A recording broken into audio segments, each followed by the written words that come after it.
মনে করেন আপনি আমাকে মিথ্যা একটা অপবাদ দিয়েছেন এবং ধুয়ে রেখে দিয়েছেন একদম মিথ্যা অপবাদ দিয়ে। যতক্ষণ আমি আপনাকে মাফ না করছি, কাবা ঘরে গিয়ে গেলাফ ধরে কান্নাকাটি করলো, এই পাপ মাফ হবে না ইনশাআল্লাহ।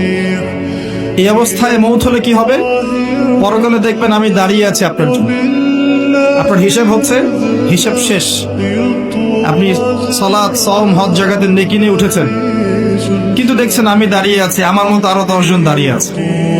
ওই 10 জনকে আপনি গালি দিয়েছিলেন, অপবাদ দিয়েছিলেন, তাদের গীবত করেছিলেন, তাদের সম্পদ বা সম্মানের হানি করেছিলেন। এখন কিয়ামতের মাঠে আপনার নেকি দিয়ে এই ঋণ শোধ করতে হবে, অন্য কোনো অপশন নাই। আর যদি নেকি শেষ হয়ে যায় তখন কি হবে? তখন আমার আমলনামা থেকে কিছু গোনা আপনাকে নিতে হবে। আল্লাহ পাক ন্যায় বিচারক। আল্লাহ পাক শুধু গফুর রহিম নন, আল্লাহ পাক শুধু পরম করুণাময় অসীম দয়ালুই নন, বরং তিনি হচ্ছেন ন্যায় বিচারক।